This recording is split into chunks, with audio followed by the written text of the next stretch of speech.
All right, so that's the update coming from West Bengal. But moving on, Nigeria has announced a 30% debt relief for airlines as part of its efforts to support the struggling aviation sector.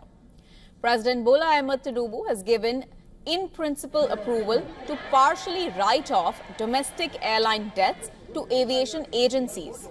Now, representatives from the government, airlines, fuel marketers and regulators, they are set to meet within 48 to 72 hours to agree on what officials describe as fair and reasonable jet fuel pricing, with the outcome to be made public.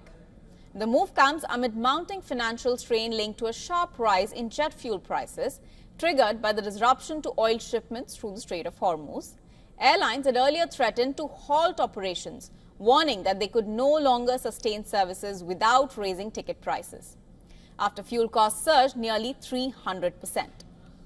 Strait of Hormuz has been effectively closed after US-Israeli strikes on Iran, with Tehran retaliating by blocking shipping, attacking vessels and laying mines. The move has disrupted key global oil route, triggering a major energy and shipping crisis. US has now imposed a blockade of its own against Iranian ports. And for more details on this story, our correspondent Louisa Olani has sent us this report from Lagos, Nigeria. Take a look. In a major relief for Nigeria's struggling aviation sector, President Tinubu has approved a 30% debt relief on what local airlines owe to aviation agencies. Aviation Minister Festus Keyamo announced Thursday that the president also directed urgent talks involving airlines, fuel marketers and regulators to agree on a fair and reasonable price for jet fuel within the next 48 to 72 hours.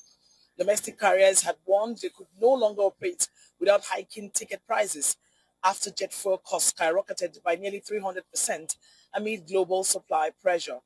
Airlines have welcomed the intervention, describing it as timely and responsive as countries worldwide roll out measures to cushion the impact of a deepening global energy crisis.